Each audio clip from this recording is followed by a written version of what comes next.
மாநில சுயாட்சி கிடைத்தால் கூட கச்சத்தீவை பெற முடியாது. கலைஞர் சொன்ன வார்த்தை. ஆமா, இது நம்ம கையை விட்டு போக போகுதுன்றது எல்லாருக்கும் தெரிய ஆரம்பிச்சிருச்சு. நமக்கு இந்த தீவு அல்லது இந்த திட்டு நமக்கு சொந்தம்னு சொல்லிக்கிறதுக்கு உறுதியான ஆவணங்கள் நம்மிடத்தில் இல்லை. நீங்கள் புரிந்து கொள்வீர்கள் என்று நம்புகிறேன். நான் வெளிப்படைத்தன்மையாக இதற்கு ஆதரவு தந்தேன் என்பதை நான் ஒப்புக்கொள்ள முடியாது. நீங்கள் செய்ய வேண்டியதை செய்யுங்கள், ஆனால் நான் பொது வெளியில் இதை எதிர்ப்பேன். இதோட உண்மை தன்மை என்ன சார்? ரெண்டு பேரும் மாறி மாறி குற்றச்சாட்டுகள் வைக்கிறது அரசியல் ரீதியாக தான் கவனிக்கணுமா, இல்லை உண்மையான ஏதேனும் ஸ்டெப் எடுக்கப்பட்டிருக்கா? இல்லை, இதில் என்ன ஸ்டெப் எடுக்க முடியும்? எப்படி ஒரு கொடுத்த பொருளை நம்ம திருப்பி கேட்க முடியும்? எப்படி அதை திரும்ப அவங்க தருவாங்க? இதை நிறுத்துறதுக்கு எனக்கு தெரிஞ்ச ஒரே வழி இந்த மாதிரி தீர்மானங்கள்லாம் இதை நிறுத்தாது. ரெண்டு கட்சியும் எதுவும் செய்ய முடியாது. அந்த தீவு நம்ம கைவிட்டு போய் ரொம்ப நாள் ஆச்சு. அதை அதுக்காக திரும்ப பெறணும்னு சொல்றது இதை பங்கு போட்டுக்கிறது எப்படின்ற மாதிரி பண்ணலாம். இதுக்கு இலங்கையினுடைய பெரிய மனசு வேணும். இந்த திட்டு 1.9 சதுர கிலோமீட்டர் திட்டுல அங்க குடிக்க தண்ணி கூட கிடையாது. அது சாதாரண ஒரு திட்டு. இது முக்கியமானது ஒண்ணு கிடையாது அப்படின்ட்டு நேருவெல்லாம் பேசியிருக்காரு முன்னாடியே. அங்க ஒன்றும் பெருசா ஸ்ட்ராட்டஜிக் வேல்யூ அப்படிலாம் ஒன்றும் கிடையாது.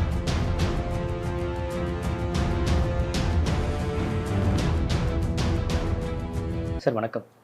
வணக்கம் பிரதீப், எப்படி இருக்கீங்க? நல்லா இருக்கேன் சார், நீங்கள் எப்படி இருக்கீங்க? நல்லா இருக்கேன். உங்கள் நேயர்களுக்கும் வணக்கம். சார், நேற்று சட்டமன்றத்தில் முதலமைச்சர் மு க ஸ்டாலின் அவர்கள் கச்சத்தீவு குறித்து ஒரு தனி தீர்மானம் நிறைவேற்றியிருக்காங்க. அதில் விவாதங்கள்லாம் நடந்துச்சு. பாஜக ஒரு விமர்சனங்களை முன் வச்சாங்க. கூட்டணியில் இருக்கக்கூடிய செல்வ பெருந்தகை இன்னொரு விமர்சனங்களை ஆளுங்கட்சி மீது முன் வச்சாங்க. பொதுவாக நேற்று முதலமைச்சர் மு க ஸ்டாலின் பேசுகிறப்ப இந்த ஒரு வார்த்தையை பயன்படுத்துகிறார் சார். முற்றுப்புள்ளி வைக்க முடியாத தொடர் பேரழிவு கச்சத்தீவு விவகாரம் அப்படின்ற ஒரு வார்த்தையும் அசெம்பிளியில் பயன்படுத்துகிறாரு. இந்த கச்சத்தீவு விவகாரம் ஆரம்பத்திலேருந்து அரசியல் களத்தில் பேசுபொருளாக மாறிக்கிட்டே இருக்குது. இது என்ன சார், இந்த கச்சத்தீவு விவகாரம் எப்போ ஆரம்பிச்சது சார்? இந்த ஒரு விவகாரம் கச்சத்தீவு முதல்ல நேற்று நிறைவேற்றப்பட்ட தீர்மானம் இது 5வது முறையாக தமிழக சட்டமன்றம் கச்சத்தீவை மத்திய அரசு திரும்ப பெற வேண்டும் என்று இயற்றிய தீர்மானம். முதன்முறையாக இத்தகைய ஒரு தீர்மானத்தை இயற்றியது இப்போதைய முதல்வருடைய தந்தை கலைஞர் கருணாநிதி. 1974 ஆகஸ்ட் 21ஆம் தேதி அவர் அந்த தீர்மானத்தை முதல்ல சட்டமன்றத்தில் நிறைவேற்றினார். அதற்கு பிறகு ஜெயலலிதா அம்மையார் ஆட்சிக்கு வந்த பிறகு 91 அவர்கள் ஆட்சிக்கு வருகிறார்கள். வந்த உடனே விடுதலை நாடுக்காக அவங்க கொடியேற்றும் பொழுது கச்சத்தீவை மீண்டும் நான் திரும்ப பெறுவேன் அப்படின்ட்டு ஒரு உறுதிமொழி எடுத்துக்கிறாங்க. அந்த ஆண்டே பின்னாடி அக்டோபர் 91 நினைக்கிறேன், இதை திரும்ப பெறணுன்ற ஒரு தீர்மானத்தை அவர்கள் நிறைவேற்றுறாங்க. அதுக்கப்புறம் 2001 10 ஆண்டுகளுக்கு பிறகு என்ன சொல்கிறாங்க, நிரந்தர ஒத்திக்கு அந்த தீவை நாம் எடுத்துக்கணும், அங்கே மீன்பிடி உரிமைகளை நம்முடைய மீனவர்களுக்கு திரும்ப பெறுவதற்கு அதுதான் வழின்னு சொல்கிறாங்க. அப்படி சொன்ன அவங்க 2008 உச்சநீதிமன்றத்திற்கு போயிட்டாங்க.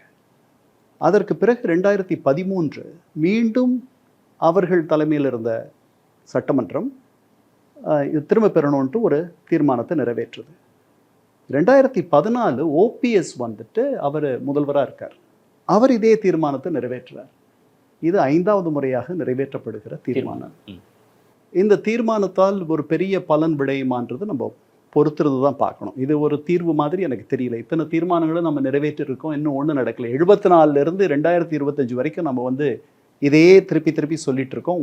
ஒரு இன்ச்சு கூட நம்ம நகரல இல்லையா அதை நோக்கி. இது முதல் எப்போ பிரச்சனையாச்சுன்னா 68 இந்த கச்சத்தீவை நாம ஒரு ஒப்பந்தத்தின் கீழ் இலங்கை அரசினுடைய இறையாட்சிக்கு நம்ம கொடுத்தது எப்போன்னா 74 பண்ணோம். 74 ஜூன் 28 பண்ணோம். அதற்கு முன்னாடி 68 இதில் ஒரு பிரச்சனை வந்துச்சு. 68 மார்ச் 1ஆம் தேதி அளவில் இலங்கையினுடைய குடியேற்ற அதிகாரிகள், இமிக்ரேஷன் அஃபிஷியல்ஸ் கச்சத்தீவுக்கு போயிட்டாங்க. ஓகே. அங்கே போன உடனே அங்கே வழக்கமாக மார்ச் ஏப்ரல் அந்த அளவில் புனித அந்தோணியார் திருவிழான்னு ஒன்று நடக்கும். இது ரோமன் கத்தோலிகர்களுக்கு ஒரு புனிதமான ஒரு நாள். அன்னைக்கு இங்கேருந்து யாத்ரீகர்கள் போகிறதும் அங்கேருந்து யாத்ரீகர்கள் வர்றதும் ஒரு பல ஆண்டு காலமாக இருக்கிற ஒரு நடைமுறை. அந்த வரவு, குடி வரவு, குடியேறல், திரும்பி அவங்க போகிறது, இதை வந்து நாங்கள் நெறிப்படுத்துறதுக்காக அங்கே போயிருக்கோம் அப்படின்னு சொல்லிட்டு இலங்கை அதிகாரிகள் அங்கே போயிட்டாங்க. இது அன்றைக்கி பெரிய நாடாளுமன்றத்தில் ஒரு பெரிய விவாதமாக வந்துருச்சு. மதுலிமாயையும் ஜார்ஜ் பெர்னாண்டஸும் இதை வந்து ஒரு பெரிய பிரச்சனையாக்கி ஏறக்குறைய நாடாளுமன்றத்தில் அமளி ஏற்படும் நிலை. அப்போ இந்திரா காந்தி அம்மையார் சொல்கிறாங்க, இதை பற்றி நாங்கள் விசாரிக்க சொல்லியிருக்கேன், நம்முடைய ஹை கமிஷனரை விசாரிக்க சொல்லியிருக்கேன் அப்படின்னு சொல்கிறவங்க அன்றைக்கி மதியானம் தகவல் வந்த பிறகு பேசுகிறேன்னு சொல்லிட்டு பின்னாடி பேசும்பொழுது 2 நாடுகளுக்கும் மிக நெருங்கிய ஒரு ஆழமான நட்பு இருக்குது, இதை நம்ம சிதைக்கிற மாதிரி எதுவும் பண்ணிடக்கூடாது அப்படின்னு சொல்லி இதை பற்றி பெருசாக பேச வேண்டான்ற மாதிரி அவங்க முடிச்சிடுறாங்க. அன்னைக்கு வந்து ஜிஜி ஸ்வெல் அப்படின்ட்டு ஒரு சுயேட்சை உறுப்பினர், அவர் வந்து நம்ம வெளியுறவுத்துறை அமைச்சரை கேட்குறார், அந்த தீவு யாருடைய ஆளுகையில் இருக்குது? ஓகே, டீஜூரேன்னா சட்டப்பூர்வமான யாருக்கு உரிமை அது அப்படின்னு கேட்குறாரு. அதை யார் ஆளுகைப்படுத்தி வச்சிருக்கா, கையகப்படுத்தி வச்சிருக்கா? அது 2 பேருக்கும் உரிமை, யாரும் கையகப்படுத்தலை, 2 பேருமே அங்கே ஆளுகை எடுத்துக்கலன்னு சொல்லும் பொழுது எதிர்கட்சியிலிருந்து ஒரு பகுதியிலிருந்து வெட்கம் வெட்கம் அப்படின்ட்டு குரல் எழும்புது. இது 68 மார்ச் 1 அன்னைக்கு இங்கேயும் நம்ம தமிழக சட்டமன்றத்தில் 2 பிரஜா சோஷலிஸ்ட் உறுப்பினர்கள் வந்து ஒரு கவன ஈர்ப்பு தீர்மானம் கொண்டு வருகிறார்கள். வந்து அவர்கள் என்ன சொல்கிறாங்க, இங்கே இராணுவமே வந்துருச்சு, இலங்கை இராணுவமே அங்கே வந்துருச்சு அப்படின்னு சொல்கிறாங்க. உடனே அப்போ பொதுப்பணித்துறை அமைச்சராக இருந்த கலைஞர் கருணாநிதி, அப்போது முதல்வர் வந்து அண்ணா, அவர் என்ன பண்ணுறாரு, புலவர் கோவிந்தன் கிட்ட, அவர் துணை சபாநாயகர், அவர்கிட்ட நீங்கள் வந்து அவையினுடைய விதிமுறைகளுக்கு ஏற்ப இந்த பிரச்சனைக்கு நீங்கள் ஒரு தீர்வு சொல்லுங்கள், இந்த பிரச்சனையை எடுத்துக்கலாமா, பேசலாமா, பேசக்கூடாதா அப்படின்றத நீங்கள் சொல்லுங்கள். உடனே துணை அவை பேரவைத் தலைவர் புலவர் கோவிந்தன் சொல்கிறாரு, இது வந்து 2 நாடுகளுக்கு இடையேயான பிரச்சனை, இதை விவாதிக்கிற சரியான இடமா நாடாளுமன்றம் தான் இருக்கும், சட்டமன்றம் இல்லைன்னு சொல்கிறார். அந்த 2 பிரஜா சோஷலிஸ்ட் உறுப்பினர்களும் வெளிநடப்பு செய்கிறார்கள். ஸோ இது 68லேருந்தே ஒரு பிரச்சனையாக இருக்குது. மார்ச் 25 அன்னைக்கு ஒரு கவன ஈர்ப்பு தீர்மானத்தின் மீது முதல்வர் அண்ணா வந்து பேசுகிறார். எதிர்கட்சியினர் கவன ஈர்ப்பு தீர்மானம் கொண்டு வந்திருக்கார்கள் கச்சத்தீவு பற்றி. அப்போ அவர் சொல்கிறாரு, இது யாருக்கு உரிமை, யாருக்கு உடைமை அப்படின்னு கேட்டு மத்திய அரசுக்கிட்ட இருந்து எங்களுக்கு கடிதம் வந்திருக்கு, இதெல்லாம் இந்த உரிமையும் உடைமையும் யாருக்கு அப்படின்ற தொடர்பான ஆவணங்களை தொகுத்து எங்களுக்கு தர சொல்லி கேட்டிருக்காங்க, நாம அந்த முயற்சியில் இருக்கோம், இது 2 நாடுகளுக்கு இடையான நட்புறவை காக்கிற விஷயம். ஆமாம், அதனால் நாம் இதை பற்றி அதிகமாக விவாதிக்க வேண்டாம், இதோட நிறுத்திக்கலாம் அப்படின்னு முதல்வர் சொல்கிறார். அண்ணா பேசுகிறார். ஆமாம், 68 மார்ச் 25. இதற்கு பிறகு வந்து இது தொடர்பாக ஒன்றும் பெருசாக பேச்சு இல்லை. இப்போ 74 ஏப்ரல் அளவில் 26லேருந்து 28 27 28 ஏப்ரல் 1974 இந்திரா காந்தி அம்மையார் இலங்கைக்கு போகிறாங்க. அரசு முறை பயணம் போயிட்டு வராங்க. இதற்கு முன்னாடி 73 ஒரு ஆண்டுக்கு முன்னாடியே கலைஞர் கருணாநிதி அப்போ முதல்வராக இருக்கார். அவர் சொல்கிறாரு, இந்த மாதிரி பேச்சுக்கள், இந்த கச்சத்தீவை கொடுத்துருவாங்கன்ற மாதிரி ஒரு பேச்சு பரவலாக இருக்குது. பல பேருக்கு அது தெரியுது, அங்கே நடக்கிறதெல்லாம் இந்த 2 நாடுகளும் நட்பை வேண்டி இந்தியா இந்த மாதிரி ஒரு ஏற்பாட்டை பண்ணிக்கோன்ற மாதிரி அவங்களுக்கு புரியுது. அதனால் இவர் சொல்கிறார், அது தமிழகத்திற்கு உரித்தானதல்ல, இந்தியாவுக்கே உரித்தானது இந்த தீவு, நீங்கள் அப்படித்தான் பார்க்கணுன்ட்டு 73 சொல்கிறார். திருப்பி ஜனவரி 74 இதையே சொல்லி ஒரு கடிதம் எழுதுகிறார். அந்த அம்மா ஏப்ரல், இவர் கடிதம் எழுதின ஒரு 3 மாதத்துக்கு பிறகு அரசு முறை பயணமாக இலங்கை போகிறாங்க, வராங்க. வந்த கொஞ்ச நாளில் மாநில சுயாட்சி தீர்மானத்தை இவர் ஏப்ரல் 74 இங்கே அந்த தீர்மானத்தை நிறைவேற்றுகிறார். அந்த தீர்மானத்தின் மீது நடக்கக்கூடிய விவாதத்தின் போது ஒரு சொற்றொடரை பயன்படுத்துகிறார். மாநில சுயாட்சி கிடைத்தால் கூட கச்சத்தீவை பெற முடியாது. கலைஞர் சொன்ன வார்த்தை. ஆமாம், ஏன்னா மாநில சுயாட்சி கூட கச்சத்தீவை பெறுவதற்கு போதுமானதாக இருக்காது.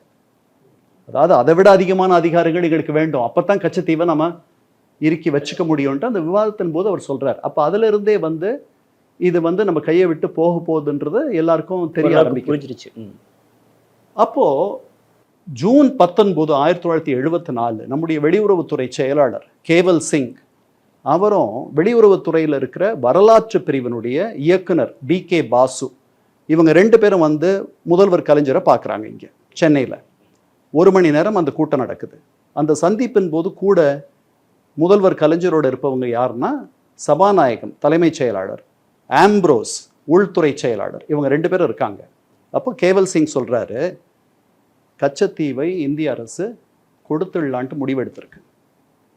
உங்களை கலந்து பேசிட்டு வர சொல்லி பிரதமர் என்ன பணிச்சிருக்கார், நான் வந்திருக்கேன். உடனே கலைஞர் கேட்குறாங்க, இதெல்லாம் டாக்குமெண்ட்டில் இருக்குது. அவர் இது வந்து கேவல் சிங்கோடைய வெளியுறவுத்துறை செயலகத்தினுடைய நோட்.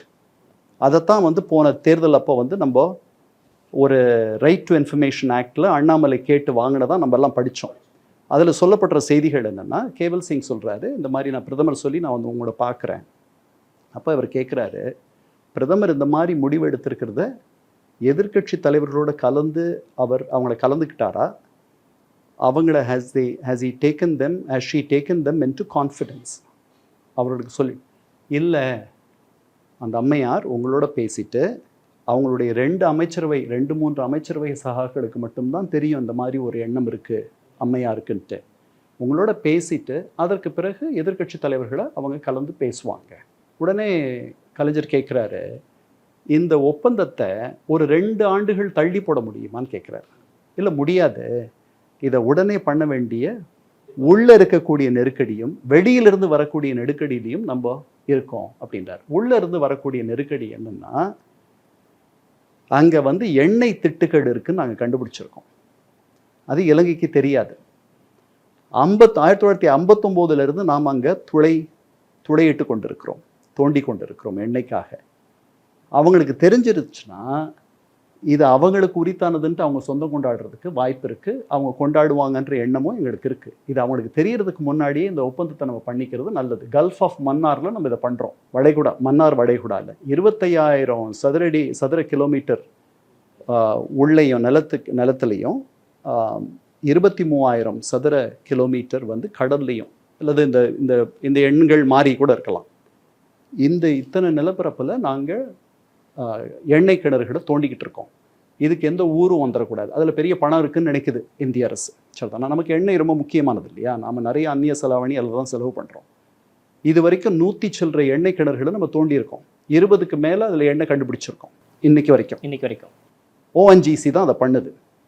இதை அவர் சொல்கிறார் 74. இதுதான் இருக்குது. அதனால் இது அவர்களுக்கு தெரியறதுக்கு முன்னாடி, அவர்கள் எங்களுக்கு இது உரித்தானதுன்ட்டு அவங்க கேட்கறதுக்கு முன்னாடி இந்த ஒப்பந்தத்தை பண்ண வேண்டிய நிர்பந்தம் இருக்குது. வெளியிலிருந்து வரக்கூடிய நெருக்கடி என்னன்னா, இலங்கை உள்ள சீன ஆதரவு லாபின்னு ஒன்று இருக்குது. அந்த லாபி வந்து நம்மோட சீனர்கள் வந்து நெருக்கமாக இருக்கிறது காட்டிலும், நம்மோட இலங்கையை சேர்ந்தவர்கள் நெருக்கமாக இருக்கிறது காட்டிலும் சீனர்களோட நெருக்கமாக இருக்கணும்னு நினைக்கிற ஒரு லாபி. அதனால் நாம் இந்த ஒப்பந்தத்தை செய்யலைன்னா சீனாவை நோக்கி இலங்கை திரும்புவதற்காக வாய்ப்புகள் நிறையா இருக்குது. அது நம்மளுக்கு பிரச்சனை. ஆமாம், அவர்கள் சீனா பக்கம் திரும்புறது மட்டுமல்ல, அவர்கள் இந்த பிரச்சனையை சர்வதேச நீதிமன்றத்திற்கு கொண்டு செல்ல இருப்பார்கள். உடனே கலைஞர் கேட்குறாரு, அதில் நமக்கு என்ன பிரச்சனை, நம்மக்கிட்ட வலுவான ஆதாரங்கள் இருக்குமானால் நம்ம அதை பண்ணலாம் என்றார். அவங்க சொல்கிறாங்க, காஷ்மீரை நம்ம உலக ஐக்கிய நாடுகள் சபைக்கு கொண்டு போனோம். ரான் ஆஃப் கட்ச், குஜராத்துக்கு பக்கத்தில் இருக்கு இல்லையா, ரான் ஆஃப் கட்ச், அதை 68 வந்து இந்த மாதிரி சர்வதேச நடுவர் மன்றத்திற்கு கொண்டு போனோம். அது ரெண்டுமே நமக்கு பெரிய அளவில் சாதகமாக வரலை. அதனால் அது வேண்டான்னு நாங்கள் நினைக்கிறோம். அந்த மாதிரி ஒரு போக்கை இலங்கை எடுத்துடக்கூடாதுன்ட்டு நினைக்கிறோம். அதனால் இதுதான் ஒரு நல்ல வழி. அதை விட முக்கியமானது, நமக்கு இந்த தீவு அல்லது இந்த திட்டு நமக்கு சொந்தம்னு சொல்லிக்கிறதுக்கு உறுதியான ஆவணங்கள் நம்மிடத்தில் இல்லை. இலங்கையை சேர்ந்தவர்கள் 1503 1658 வரைக்கும் போர்த்துகீசியர்கிட்ட வந்து இலங்கை இருந்துச்சு. அவர்கள் இந்த திட்டையும் வைத்திருந்தார்கள். அவர்களுக்கு ரொம்ப பலமான ஆவணங்கள் இருக்கு, இது அவங்களுக்கு உரித்தானதுன்ட்டு. நாம் என்ன சொல்கிறோம், ராமநாதபுரம் ராஜாவினுடைய ஆளுகையில் இது இருந்துச்சுன்னு சொல்கிறோம். எப்போ 18 சம்திங்க்கு பிறகு தான், 1800 சில்லறைக்கு பிறகு ராம்நாடு ராஜா கிட்ட அது வருது. அது எப்படி வருதுன்னா, அவர் வந்து சேதுபதி வந்து ஆட்சியில் இருக்கும் பொழுது வெள்ளைக்காரர்கள் இந்த திட்டை வந்து அவரை முதல்ல ராஜாவாக இருக்கிறவரை கீழே கொண்டு வந்துடுறாங்க, ஜமீன் ஆக்கிடுறாங்க. ஜமீன் ஆக்கிட்டு அவர்கிட்ட அவருடைய ஜமீனில் 21,000க்கு மேலே கிராமங்கள் இருக்குது. அத்தனை கிராமங்கள் இருந்தும் ஒரு இடத்துலையும் இந்த தீவை பற்றிய எந்த விதமான குறிப்பும் இல்லை. ஒன்று. ரெண்டாவது, அவங்க வந்துட்டு அவர் என்ன சொல்கிறாருன்னா, நாங்கள் வந்துட்டு அங்கே வந்து மாடு மேய்க்க அல்லது ஆடு மேய்க்க அங்கே போவாங்க, அவங்கக்கிட்ட இருந்து அந்த மேய்ப்பு வரிக்கு நாங்கள் வாங்கிட்டு இருக்கோம். இதோ 100 சில்லற வருஷமாக நாங்கள் 1947 வரைக்கும் வாங்கிட்டு இருந்தோம். அப்புறம் ஜமீன்தாரி ஒழிப்பு வந்த உடனே அந்த உரிமை எங்களை விட்டு போயிடுச்சு அப்படின்னு ராஜா சொல்கிறார். இது இப்போ அந்த 68 பிரச்சனை வந்த பொழுது சட்டமன்றத்தில் அந்த பேச்சு வரும் பொழுது அவரை பேட்டி கண்டு போடுது ஹிந்து பத்திரிக்கை. அந்த பேட்டியில் அவர் சொல்கிறார், என்ன காலம் தொட்டு தொட்டு எங்களிடம் இந்த திட்டு இருந்திருக்கிறது அப்படின்னு அவர் சொல்கிறார். அவருடைய காலம் தொட்டு தொட்டு அப்படின்ற பேச்சு வந்துட்டு என்னென்னா 1800 சில்லறைக்கு பிறகு தான். 1500லேயே நம்ம பார்த்துட்டோம், போர்த்துகீசியர்கள்கிட்ட இலங்கை இருக்குது, இலங்கையை சேர்ந்த இந்த திட்டம் இருக்குது. இதெல்லாம் சொல்கிறார் கேபிள் சிங். சொன்ன உடனே முதல்வர் கலைஞர் சொல்கிறார், சரி, ஆனால் நீங்கள் இங்கே வந்து பெரிய உணர்ச்சி கொந்தளிப்பு எதுவும் இல்லாத நீங்கள் பார்த்துக்கணும். இது வந்து இந்த இரண்டு நாடுகளுக்கான உறவை வந்து அதுக்கு ஊர் விழ வச்சிரும் அப்படின்னு கேபிள் சிங் சொல்கிறார். அதுக்கு உறுதி தரார் கலைஞர். அவர் சொல்கிறார், ஆனால் நீங்கள் புரிந்து கொள்வீர்கள் என்று நம்புகிறேன், நான் வெளிப்படைத்தன்மையாக இதற்கு ஆதரவு தந்தேன் என்பதை நான் ஒப்புக்கொள்ள முடியாது. நீங்கள் செய்ய வேண்டியதை செய்யுங்கள், ஆனால் நான் பொது வெளியில் இதை எதிர்ப்பேன் அப்படின்னு சொல்கிறார். இதெல்லாம் ரெக்கார்டில் இருக்கு. ஓகே, இது சபாநாயகமும் சொல்கிறார், அவங்க மட்டும் சொல்லலை, சபாநாயகம் கூட இருந்த சபாநாயகமும் சொல்கிறாரு. கலைஞருடைய தலைமைச் செயலாளரும் அவருடைய புத்தகத்தில் பதிவு செய்கிறார். சரிதானா? அதனால் இது வந்து ஒரு ஸ்டேட்ஸ்மேனாக கலைஞர் இருந்தார். அதாவது அவர் வந்து இதை யோசிக்கலை. இந்த மாதிரி யாருமே இந்த மீன்பிடிப்புக்கு ஒரு பிரச்சனை வந்துரும்ன்றதை 74 ஒப்பந்தத்தின் போது யாரும் கணிக்கவில்லை. இது வந்து பார்லிமெண்ட் இந்த மாதிரி அவங்க கட்சியினுடைய தலைவர் இப்படி பண்ணிட்டார்ன்றது செழியனுக்கு தெரியல. செழியன் தான் நாடாளுமன்ற நாவலர் நெடுஞ்செழியனுடைய தம்பி. அவர் தான் நாடாளுமன்ற இரு அவைகளுடைய திராவிட முன்னேற்ற கழக கட்சியினுடைய தலைவர். சரிதானா? அவர் என்ன பண்ணுறாரு, அங்கே வந்து இது வெட்கக்கேடான புனிதமற்ற எந்த கௌரவமான அரசும் செய்யாத ஒரு செயல் அப்படின்னு சொல்கிறார். அதே மாதிரி நாஞ்சில் மனோகரன் அதிமுகவிலிருந்து சொல்கிறார், புனிதமற்ற மிகவும் கீழ்த்தரமான ஒரு செயல் அப்படின்னு அந்த அரசு. 2 பேரும் அவையை விட்டு வெளிநடப்பெல்லாம் பண்ணுறாங்க, அதிமுக திமுகலாம். சிபிஐ மட்டும், கல்யாண சுந்தரம் மட்டும் இதற்கு ஆதரவு தரார். கம்யூனிஸ்ட் கட்சி, தமிழகத்தினுடைய கம்யூனிஸ்ட் கட்சி இதற்கு ஆதரவு தருது. என்ன காரணம் சார்? இல்லை, அவர்கள் வந்து 2 நாட்டுக்கும் நட்புறவு இருக்கணும், நமக்கு போதுமான அளவு வலுவான ஆதாரங்கள் இல்லை, இது நம்முடைய இதுன்னு சொல்லும்பொழுது நம்ம எப்படி அதை கேட்க முடியுன்ற மாதிரி அவருக்கு தோணி இருக்கலாம். அவர் சரியான, நான் அந்த முழு பேச்சு படிக்கலை, ஆனால் ஆதரவு தரார். ஆனால் அவர் சொல்கிறாரு, இதனால் தமிழர்களுடைய மீன்பிடி உரிமைகள் போயிடுமோன்ட்டு அவர் அன்னைக்கே பேசுகிறார். 74 சிபிஐயோடைய கல்யாண சுந்தரம். சொல்லுவாங்க, அதுதான் நடந்துச்சு. 2 வருஷத்துக்கு பிறகு 74க்கு பிறகு 76ல் இன்னொரு ஒப்பந்தம் வருது. அந்த ஒப்பந்தத்தில் என்னன்னா, நம்முடைய மீனவர்கள் அந்த எல்லையை கடந்து மீன் பிடிக்கக்கூடாது, அவர்கள் இந்த பக்கம் வந்து பிடிக்கக்கூடாது. இந்த 76ல் வந்து தீர்மானம் தான் இப்போ சிக்கலாக இருக்குது இன்ன வரைக்கும். இவர்கள் என்னன்னா அந்த எல்லையை கடந்து அங்கே போகிறாங்க. ஏன் அங்கே போகிறாங்கன்னா, அங்கே மீன்கள் வந்து வரத்து வந்து அந்த இடத்துல அதிகமாக இருக்குது, நம்ம இடத்த விட அங்கே கொஞ்சம் அதிகமாக இருக்குது. இந்த திட்டு 1.9 சதுர கிலோமீட்டர் திட்டில் அங்கே குடிக்க தண்ணி கூட கிடையாது. அது சாதாரண ஒரு திட்டு, இது முக்கியமானது ஒன்று கிடையாது அப்படின்ட்டு நேருவெல்லாம் பேசியிருக்காரு முன்னாடியே. அங்கே ஒன்றும் பெருசாக ஸ்ட்ராட்டஜிக் வேல்யூ அப்படிலாம் ஒன்றும் கிடையாது. அந்த புனித அந்தோணியார் கோவில் திருவிழா ஆண்டாண்டு நடக்கும், அதில் 2 பக்கம் இருந்தும் வருவாங்க போவாங்க. ராஜா சொல்கிறாரு, ராஜா சேதுபதி ராஜா சொல்கிறாரு, கணவனும் மனைவிகளும் பிரிந்திருப்பார்கள். இந்த இலங்கையினுடைய பல அந்த அவங்களுடைய இமிக்ரேஷன் ரூல்ஸ்னால இங்கேருந்து போய் அங்கே கல்யாணம் பண்ணிக்கிட்டவங்க, அங்கேருந்து இங்கே வந்து கல்யாணம் பண்ணிக்கிட்டவங்க, அந்த இணைகள் பிரிந்திருப்பார்கள். இந்த நிகழ்ச்சியின் போது ஆண்டாண்டுக்கு ஒரு முறை இங்கிருந்து வந்து சந்திப்பாங்க, மனைவிகள் போகிறதும் அங்கிருந்து கணவன்கள் வர்றதும் அல்லது மாற்றி நடப்பதும் நடக்கும். அப்படி ஒரு இடமா தான் அந்த புனித அந்தோணியார் விழா இருந்துச்சு. ஸோ ஹெரிட்டேஜாகவும் உங்களுக்கு ரொம்ப முக்கியமான இதாக இருந்திருக்கு. ஆமாம், அதுதான் நடந்துட்டு இருந்துச்சு இவ்வளோ நாள் அப்படின்லாம் அவர் 68ல் சொல்கிறார். ஆனால் நமக்கு போதுமான வலுவான ஆதாரங்கள் இந்த திட்டு வந்து நம்மை சேர்ந்தது, நமக்கு உரிமையானதுன்னு சொல்வதற்காக இல்லை என்பது தான் நம்முடைய வெளியுறவுத்துறை நீண்ட ஆராய்ச்சிக்கு, நெடிய ஆராய்ச்சிக்கு பிறகு எடுத்த முடிவு. அதனால் முக்கியமாக என்ன உறவுன்னா, அந்த நாட்டோட நம்ம ஒரு நல்லிணக்கமாக இருக்கணுன்றது. அன்னைக்கும் சீனர்கள் ஒரு அச்சுறுத்தலாக நமக்கு இருந்தார்கள், இப்பயும் அப்படி தான் இருக்கு, இன்னைக்கும் அப்படி தான் இருக்காங்க. இன்னைக்கு அங்கே சீனர்கள் வந்துட்டாங்க. அம்பன் தோட்டா வந்து அவங்க அந்த கடற்கரையை, அந்த துறைமுகத்தை அவங்க தான் மேம்படுத்தி இருக்காங்க. இப்போ இன்னொரு அவங்களோட சீனோபெக்குன்னு சொல்லிட்டு ஒரு சக்தி நிறுவனம், எனர்ஜி கம்பெனி இருக்குது. அவங்களோட 3 பில்லியனுக்கு மேலே ஒரு ஒப்பந்தத்தை இலங்கை அரசு போட்டிருக்கு.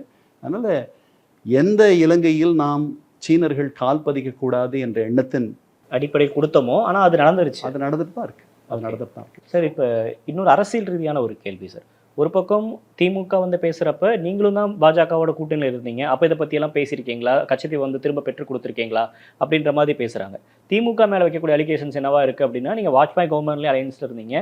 மத்தியில ஒரு 16 ஆண்டு காலம் வந்து நீங்க கூட்டணியில் இருந்திருக்கீங்க அப்படின்றப்ப இதை ஏன் நீங்க ஸ்ட்ராங்கா வலியுறுத்தல அப்படின்ற மாதிரி குற்றச்சாட்டுகள் வைக்கப்படுது. இதோட உண்மை தன்மை என்ன சார்? இப்படி 2 பேரும் மாறி மாறி குற்றச்சாட்டுகள் வைக்கிறது அரசியல் ரீதியா தான் கவனிக்கணுமா? இல்ல உண்மையாலுமே ஏதேனும் ஸ்டெப் எடுக்கப்பட்டிருக்கா? இல்ல இதுல என்ன ஸ்டெப் எடுக்க முடியும்? எப்படி ஒரு கொடுத்த பொருளை வந்து நம்ம திருப்பி கேட்க முடியும்? எப்படி அது திரும்ப அவங்க தருவாங்க? அதை நம்ம வந்து திருப்பி பிடிக்கணும் அப்படின்னா நம்ம அவங்கக்கிட்ட போர் தொடுக்கணும், இல்லை உறவை வந்துட்டு அறுக்கணும். அதெல்லாம் நம்ம பண்ண மாட்டோம். அந்த இவ்வளவு சின்ன திட்டுக்காக நம்ம என்ன சாதிக்கணும்? நம்முடைய இலக்கு என்ன? அந்த திட்டை நம்ம பிடிக்கிறதா? நம்முடைய மீனவர்கள் கைது செய்யப்படக்கூடாது, நம்ம மீனவர்கள் பாதிக்கப்படக்கூடாது. எப்போ பார்த்தாலும் இந்த மீனவர்கள் அங்கே போகிறாங்க மீன்பிடி. இந்த இலங்கை தமிழ் மீனவர்களுக்கும் தமிழகத்தினுடைய தமிழ் மீனவர்களுக்கும் உள்ள பிரச்சனை இது. இவர்களுடைய வாழ்வாதாரமா அவர்களுடைய வாழ்வாதாரமான்றது. இதற்கு ஒரு தீர்வு வரணும். இவர்கள் கைது செய்யப்படக்கூடாது. இவர்கள் அங்கே மீன் பிடிக்கிறதுக்கு ஒரு உரிமையை நம்ம பெற்றுத்தரணும். இது முழுமையாக இவங்க மீன் பிடிக்கிறதுக்கு உரிமையை நம்ம பெற்றுத்தருவதற்கு அது வந்து அங்கே இருக்க இலங்கை தமிழர்களுடைய வாழ்வாதாரத்தை பாதிக்கும். இப்போ இருக்கிற நடைமுறையில் இவர்களுடைய வாழ்வாதாரத்திற்காக அந்த எல்லையை கடந்து போய் பிடிக்கும் பொழுது இவர்களை கைது பண்ணிடுறாங்க. ஒவ்வொரு முறையும் இவங்களை கைது பண்ணுறதும் கொத்தா நாம் உடனே இங்கேருந்து வந்து கடிதம் எழுதுறதும், அதுக்கப்புறம் அங்கே வெளியுறவுத்துறை அமைச்சகமோ அல்லது நம்முடைய ஹை கமிஷனோ அவங்களோட பேசுவதும், அப்புறம் கொஞ்ச நாள் கழிச்சு அவர்களை விடுதலை பண்ணுறதும் இது ஒரு வாடிக்கையாக போயிடுச்சு இல்லையா? ஆனால் பாதிக்கப்படுறது மீனவர்கள் தான். ஆமாம். இதை நிறுத்துறதுக்கு எனக்கு தெரிஞ்ச ஒரே வழி வந்து இந்த மாதிரி தீர்மானங்கள்லாம் இதை நிறுத்தாது. 2 கட்சியும் வந்து எதுவும் செய்ய முடியாது. இது வந்து இதனால வந்து என்ன இருக்கு? இது வந்து ஒரு ஸ்டேட், அதாவது ஈவன் ஸ்டேட்ல டிஎம்கே ஏடிஎம்கே ஆட்சியில் இருந்தாலும் மத்தியில் காங்கிரஸ் பாஜக ஆட்சியில் இருந்தாலும் கச்சத்தீவு விவகாரம் அப்படின்றது நம்மளை கைவிட்டு போயிருச்சு அப்படின்றது நம்ம புரிஞ்சுக்கணுமா? கண்டிப்பா இனிமேல் அதை ஒன்றும் பண்ண முடியாது. இப்போ பண்ணக்கூடிய ஒரே விஷயம் என்னன்னா, அது மத்திய அரசால பண்ண முடியும். அதற்கு தான் இங்கே இருக்கக்கூடிய மாநில அரசு வந்து அவர்களை அழுத்தம் தரணும். என்ன பண்ணணும்னா, இந்த மீன்பிடி அந்த மீன் வரத்து இருக்கு இல்லையா, அதை தான் 2 பேரும் எப்படி பங்கு போட்டுக்கிறதுன்னு பார்க்கணும். ஸோ ஒரு 3 நாள் நம்முடைய மீனவர்கள் அங்கே மீன் பிடிக்கிறதுக்கு அனுமதி பெறலாம். மீதி 3 நாள் அவர்கள் பிடிக்கலாம். ஒரு நாள் யாரும் மீன் பிடிக்காத ஒரு ஓய்வு நாளாக இருக்கலாம். இப்போ மீன் வரத்தும் அதிகமாகும் இல்லையா? அந்த மாதிரி பல வழிகள் இருக்குது. இதை வந்து டு ஸ்கின் த கேட்னு சொல்லுவாங்க இல்லையா? அதுக்கு ஒவ்வொரு முறையும் எலெக்ஷனுக்கு முன்னாடியுமே இந்த கச்சத்தீவு விவகாரம் வந்து பேசப்படுது. இப்போயும் எலெக்ஷனுக்கு முன்னாடி பேசுகிறாங்க, சட்டமன்றத்தில் விவாதிக்கிறாங்க அப்படின்றது இது அரசியல் சாயம் தானா? இது அப்படி தான் புரிஞ்சுக்கணுமா? இல்லை, அதுக்கு ஆழ்ந்த புரிதல் வந்து நம்ம தமிழகத்தினுடைய அரசியல் தலைவர்களுக்கு இதை அவங்க புரிஞ்சுக்கணும். அதாவது இது வந்து ஒரு வாழ்வாதார பிரச்சனை. இதை வந்து தீர்ப்பதற்கு இதுதான் ஆக்ஷன் பிளான். இதை இப்படி பண்ணணும் அப்படின்னு சொல்லிட்டு இங்கே இருக்க மீனவர்களும் அங்கே இருக்க மீனவர்களும் சேர்ந்து ஒரு ஒப்பந்தத்துக்கு வரலாம். இது அரசு வழி ஒப்பந்தம் இல்லைனாலும் கூட அவங்களுக்குள்ள ஒரு ஒப்பந்தம். ஆமாம், சிவில் சொசைட்டியை இன்வால்வ் பண்ணலாம். நம்ம வந்து என்ஜிஓஸ் இருக்காங்க இல்லையா, சிவில் சொசைட்டி அமைப்புகள் இருக்குது, அவங்க கூட இந்த ஒப்பந்தத்தை பண்ணலாம். ராஜாங்க ரீதியாக 2 அரசு உறவுமுறை வந்துட்டு இந்த மாதிரி ஒரு ஒப்பந்தத்தை கீழ்மட்டத்தில் நம்ம உருவாக்கிட்டோம்னா அதற்கு வந்து இந்த மாநில அரசு நிறைய உதவலாமே. அங்கே இருக்கவங்களுக்கும் அங்கே இருக்க சிவில் சொசைட்டியும் இங்கே இருக்க சிவில் சொசைட்டியும் 2 பேருமே தமிழ் பேசுகிறவர்கள் தான் மீன். இப்போ அரசாங்கம் இப்போ இங்கே தீர்மானம் நிறைவேற்றுறாங்க. நீங்கள் சொல்கிற மாதிரி இது 5வது தீர்மானம் அப்படின்றீங்க. அங்கே இருக்கக்கூடிய மீனவர்கள் இது மாதிரி தீர்மானங்கள், அரசு அறிவிக்கக்கூடிய போராட்டங்கள், இது கொடுக்கக்கூடிய அழுத்தங்கள், கடிதங்கள், அவங்க எப்படி இதை பார்க்குறாங்க சார்? இல்லை, அவர்கள் இதை பெருசாக எடுத்துக்கிற மாதிரி தெரியல. அவர்களுக்கு ஒரு தர்ம சங்கடமான நிலையில் அவங்க இருக்காங்க. அதாவது இங்கே வந்து பிடிக்கிறவர்கள் அவர்களுடைய சகோதரத்துவ தமிழர்கள். ஏன்னா அவர்களுக்கு புரியுது இவங்க வந்து அவங்களுடைய வாழ்வாதாரத்திற்காக இங்கே வந்து பிடிக்கிறாங்கன்னு தெரியுது. பட் இவங்க யாராவது ஒருத்தர் தான் வாழ முடியுன்ற மாதிரி தான் ஒரு நிலைமை இருக்குது. அதனால தான் இந்த சிக்கல். அதனால் 2 அரசுகளும் சேர்ந்து உட்கார்ந்து இதை வந்து பங்கு போட்டுக்கிறது எப்படின்ற மாதிரி பண்ணலாம். இதுக்கு இலங்கையினுடைய பெரிய மனசு வேணும். இலங்கை வந்து இன்றைக்கி வலுவில்லாத இருக்கிற ஒரு நாடு.